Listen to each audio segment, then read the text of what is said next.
Bonjour à tous les amis, ici la chaîne YouTube Futur.invest.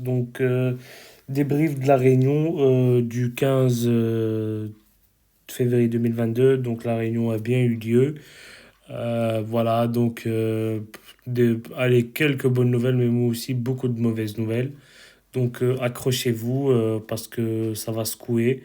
Je vais directement prendre le compte rendu, donc comme ça on va pas perdre beaucoup de temps. Donc voilà ici le compte rendu. D'abord il s'excuse un peu, enfin Eugène, le représentant, il s'excuse voilà, d'avoir raté les 2 dernières semaines, etc. Disant que voilà, l'équipe informatique et la direction ils sont tombés malades, ils ont eu le Covid. Après une réunion d'équipe le 31 janvier, que voilà, ils sont maintenant la plupart sont établis, que voilà, ils reprennent, ils sont en train de reprendre le travail actuellement.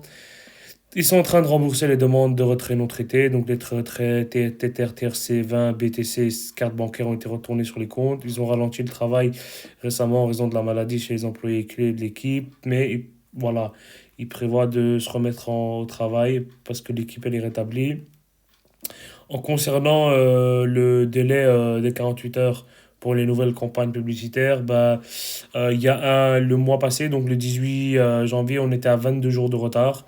Et là, actuellement, aujourd'hui, ils n'ont que 5 jours de retard. Donc ça, c'est vraiment plus bon. C'est-à-dire que la balance des annonces, quand on met le cashback dedans, cette balance des annonces, elle va mettre 5 jours pour pouvoir aller au budget publicitaire. Alors qu'avant, au 18 janvier, ça prenait plus de 22 jours pour pouvoir passer. Donc ça, c'est voilà, une petite bonne nouvelle déjà. Voilà, après, bon, accrochez-vous, ça arrive. Blablabla. Là, ils disent que les Tether, euh, les remboursements Tether, TRC20 et BTC bancaires, ils n'ont pas été retournés totalement dans leur compte. Ils sont encore en cours. C'est-à-dire qu'il reste quelques-uns et ils savent ce qui reste. Il suffit juste de patienter. Voilà, ils disent qu'INB, ils ont informé qu'ils ont presque fini leur algorithme de remboursement et qu'ils prévoient de retourner les remboursements à partir de mercredi prochain sur les comptes. Ça, c'est avec les PRTN, etc. Tout ça. C'est un rapport avec INB, ça, je vais zapper. Donc là, maintenant, accrochez-vous. Ils ont eu des problèmes avec les agrégateurs. Les agrégateurs, c'est qui? C'est les sociétés avec lesquelles ils travaillent, pour lesquelles ils font leur pub et tout ça. Pendant qu'ils envoyaient les informations de vérification de compte comme demandé, ils ont eu leurs problèmes. C'est-à-dire qu'il y a certains clients de e-marketing, ils ont fait quoi? Ils ont essayé de contacter beaucoup d'agrégateurs en leur disant que e-marketing ne versait pas le cashback. Donc, ils ont demandé des informations sur voilà, les conditions dans lesquelles les agrégateurs travaillent avec iMarketing, les soldes sur leur compte dans le système d'agrégation et la nature des demandes de vérification que iMarketing reçoit des agrégateurs. Donc, les allégations selon lesquelles iMarketing voilà, ne verse pas les cashbacks et que, voilà, que les agrégateurs seraient complices d'une fraude tenus responsables, c'est voilà, très grave et embarrassant pour eux. Ils ont deux exigences des agrégateurs, donc des sociétés. C'est-à-dire que la société, elle veut la preuve que iMarketing nous a bien payé le cashback. Ils demandent la confirmation des transferts d'argent. Un autre agrégateur a suspendu tous les programmes de cashback précédemment convenus. Et là maintenant, ils doivent passer par de nouvelles approbations.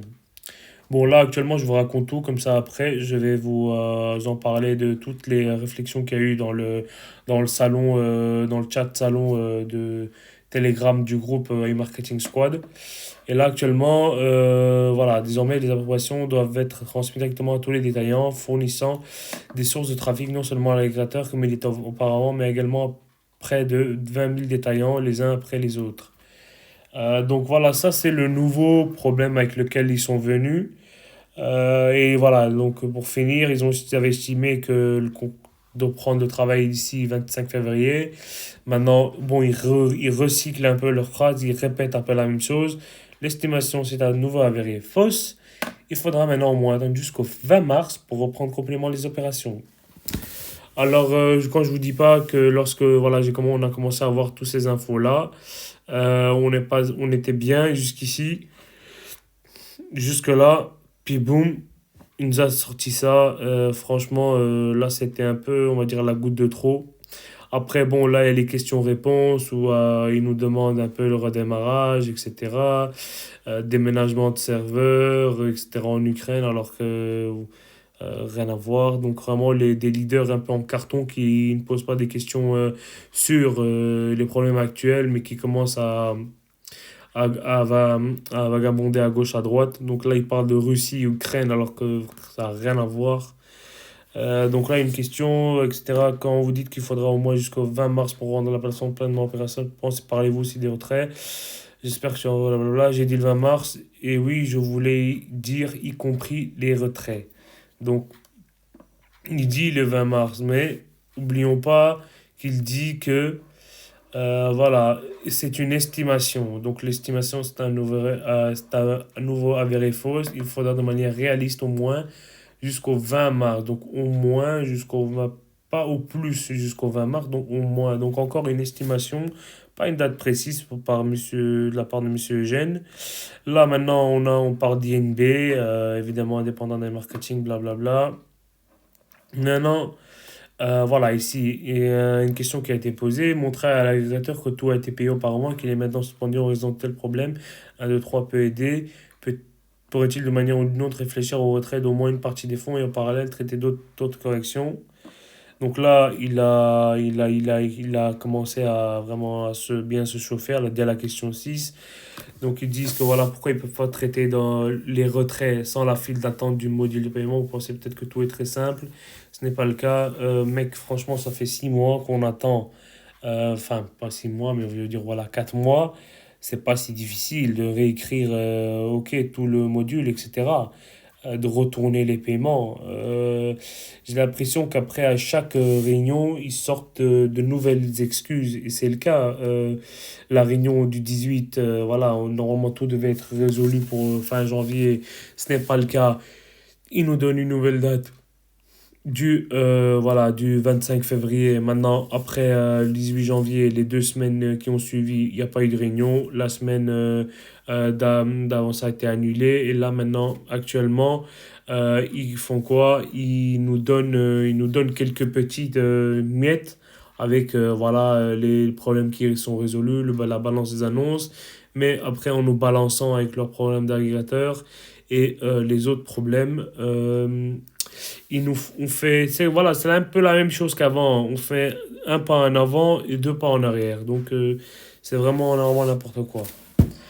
Donc, une question aussi, le partenaire demande pourquoi il est impossible maintenant d'ouvrir un trait, par exemple, uniquement sur VTC. L'entreprise a de l'argent, les agences de publicité ont-elles fermé? Donc voilà, encore ils expliquent comme ça, à chaque fois des explications. Donc la partie technique, il y a des process à suivre. Voilà, l'entreprise, donc là il dit ça ne marche pas comme ça. J'ai précisément expliqué la partie technique de la raison pour laquelle on ne peut pas en sortir un en annulant l'autre, et en ne pas en sortant le troisième. Donc vraiment n'importe quoi. Voilà, c'est pas comme si voilà, vous allez faire un retrait à la banque, le retrait il passe pas. La banque, elle vous dit oui, c'est bloqué. Donc, vous repartez faire un autre retrait. Normalement, ça doit passer. Il ne faut pas attendre que le premier retrait se débloque, que vous le receviez pour pouvoir en retirer un deuxième. C'est n'importe quoi. Donc là, ils disent, voilà, l'entreprise a de l'argent. Cependant, les montants importants se trouvent également sur les comptes des agrégateurs qui sont à nouveau en cours de vérification, notamment en raison de l'activité de nos structures. Donc, en cours de vérification, d'accord, ça veut dire que l'argent vous a déjà été crédité. Donc, ça veut dire en cours, ça veut dire que l'argent n'est pas chez eux. Ça vous a déjà été retiré. Vous devez juste attendre le délai pour pouvoir nous les payer. Donc, encore un message contradictoire. Suite à votre message de blablabla, je ne comprends pas pourquoi vous ne payez pas rapidement pour fournir des preuves. Voilà. Encore, nous devons terminer le remboursement des paiements non traités pour que le module de paiement puisse traiter les paiements. Donc, c'est un peu répétitif. Les leaders aussi ne réfléchissent pas, ne posent pas des questions voilà, qui sont pertinentes, voilà, dont on a besoin de réponses. Voilà. Et en plus, Eugène lui-même, il ne le fait pas de lui-même. Il attend obligé que voilà, la question lui soit posée pour y répondre. Donc vraiment, communication zéro. Après, bon, voilà, je vous mettrai l'échange dans la description. Vous pourrez le lire entièrement. Maintenant, après toutes les théories, voilà, tout ce que voilà, j'ai pu entendre dans le salon vidéo, l'avis de tout le monde, voilà, j'en suis venu à enfin, plusieurs conclusions dont je vais vous partager maintenant. Première chose, c'est que voilà, pour l'instant, l'argent, ils l'ont, mais ils l'ont pas, et c'est pas, cet argent, elle n'est pas utilisée pour faire leur publicité et tout ça, non, non, non. Eux, ce qu'ils font, c'est que avec tout cet argent, toute cette masse d'argent qu'ils ont, ils l'ont mis sur le Bitcoin et ils attendent le prochain bull run pour pouvoir réaliser les plus gros bénéfices de leur activité et nous redonner les quelques miettes qu'on attend. Maintenant, mettez-vous dans le contexte. iMarketing, c'est plus de 2 millions de clients. Il y a des gens, il y a des clients où voilà, c'est pas des centaines, pas des milliers, pas des dizaines, mais voilà, cinquantaines, centaines de milliers de dollars qu'ils ont dessus. Donc, vous pouvez imaginer la somme d'argent qu'ils ont. Ça, c'est, voilà, on peut presque atteindre le milliard. Et bon, là, ici, maintenant, dans les questions-réponses, je ne sais pas c'est où, si je peux le trouver, ce serait parfait. Donc une des réponses de,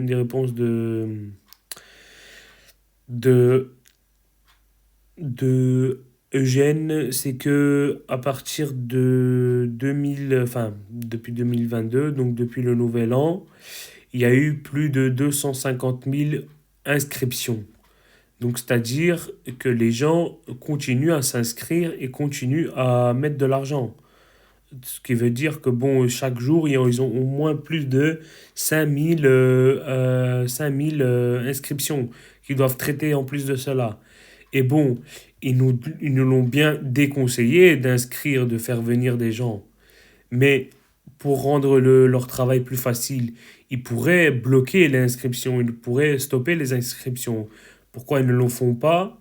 Bah, c'est à leur avantage de voir des fonds qui rentrent à chaque fois sans pouvoir faire d'efforts. Maintenant, après, le deuxième point, c'est quoi? C'est que, le premier point, c'est quoi? C'était le Bitcoin et l'argent qui rentre, etc. Le deuxième point, c'est quoi? C'est que ils avaient cet argent, ils l'ont mis sur le Bitcoin. Mais bon, depuis que le 2 novembre qui commence à chuter, chuter, chuter, ils ont fait cette perte d'argent. Ils ont eu cette perte. Maintenant, ils attendent que le Bitcoin repart pour pouvoir nous rendre notre argent. Donc, j'espère que vous avez compris. Donc, comme vous pouvez voir, le blocage des retraits s'est fait en fin octobre, donc 26 octobre. Et 26 octobre, dès mi-novembre, c'est quand le Bitcoin il a commencé à chuter. Donc il a chuté de 68 000 jusqu'à, voilà, mois passé, jusqu'à 33 000, hein, c'est bien ça. Donc plus de 50%, 55%, hein. Et voilà, et fin octobre, c'est là où le problème a commencé à venir chez iMarketing. 26 octobre, c'est le moment où ils ont bloqué les retraits. Et du coup, en prétextant leurs problèmes de modules, etc. Et ils ont fait exprès d'attendre de ne pas bloquer voilà, les retraits, de ne pas bloquer le bouton retrait pour que les gens arrêtent de retirer de l'argent. Mais ils ont laissé faire, ils se sont dit, ça va nous donner des raisons pour pouvoir rester bloqués encore plus longtemps, en leur voilà, disant qu'on a tel travail à faire, ça prend du temps, il faut réécrire le code, le module de paiement, on doit rembourser tous les retraits, alors que jusque fin décembre, non, début décembre, enfin, je sais plus, fin décembre, début décembre, je me rappelle plus de la réunion, les gens commençaient encore à retirer de l'argent. Les retraits passaient, mais comme ils étaient bloqués par les marketing, ça leur rajoutait encore plus une charge de travail supplémentaire. Ça fait quoi maintenant, cette charge de travail pour eux? Voilà, ils se sont dit, on a plusieurs raisons à leur donner pour pouvoir rester bloqués. Et là, actuellement, c'est ce qu'ils sont en train de faire. Maintenant, depuis fin janvier, les remboursements ont commencé, ça commence à s'activer, ça commence à se faire, les gens commencent à recevoir les remboursements de retrait qu'ils ont effectués. Actuellement, cette réunion, elle devait être décisive. Pourquoi? Parce que vu que les travaux avancent, la durée de la balance des annonces diminue, il n'avait plus d'autres excuses pour pouvoir pour ne pas débloquer les retraits.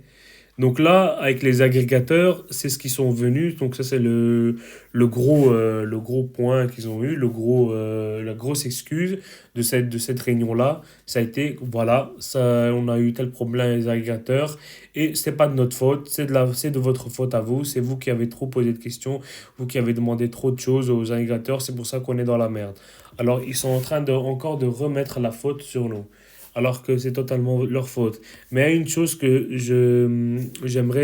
laquelle j'aimerais attirer votre attention, c'est que avant, lorsque il y a eu un cas comme ça avant dans une des réunions précédentes, je me rappelle plus laquelle, mais c'est l'admin du groupe qui l'a mis en avant, c'est que quand les utilisateurs, ils allaient chez les agrégateurs leur poser leurs questions. Ouais, voilà, est-ce qu'iMarketing travaille avec vous? Par exemple, quelqu'un et voilà, qui demande à Walmart ou qui demande à un agrégateur. Par exemple, ici, je vais prendre un agrégateur. J'espère que je suis toujours en ligne. Ah, bah non, je suis pas en ligne. Ah, ben, il va falloir que je me reconnecte. Voilà, je me reconnecte. Donc, je vais vous montrer, par exemple. Donc là, il faut juste que je me reconnecte à mon. Donc c'est.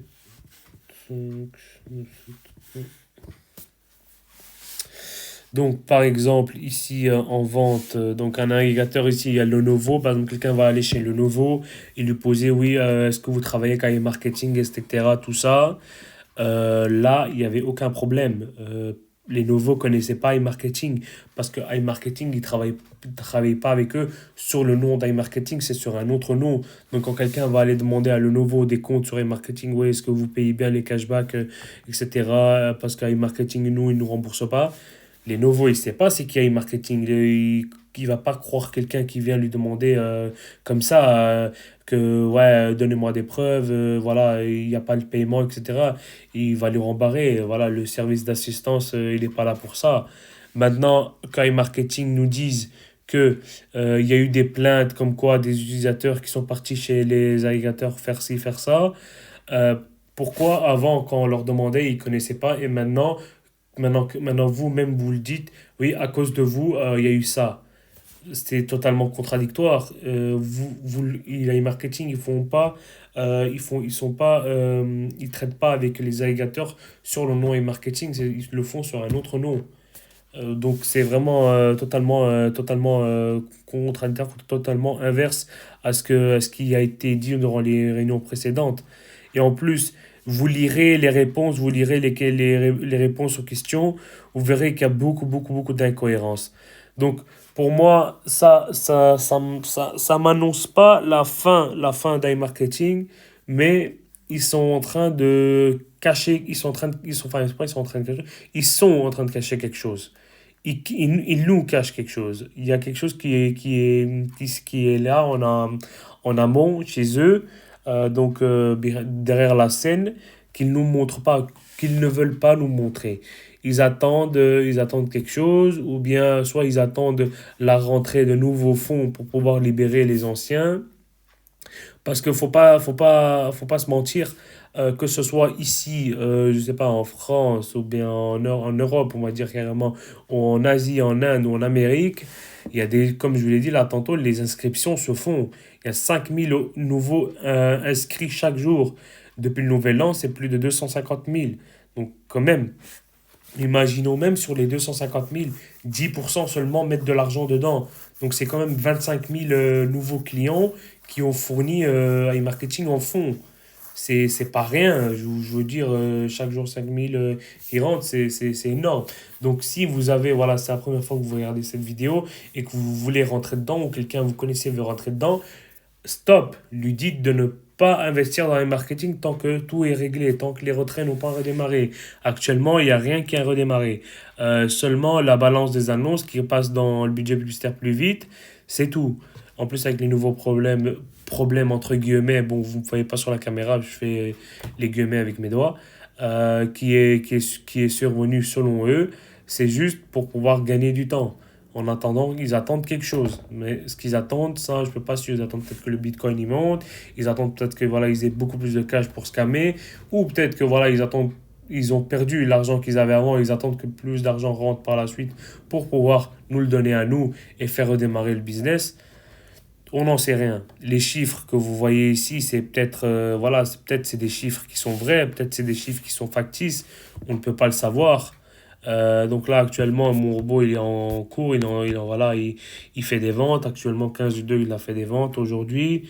Aux statistiques d'aujourd'hui, on est à... Bon, ils sont pas à jour, donc voilà, c'est ses ventes qu'il a fait.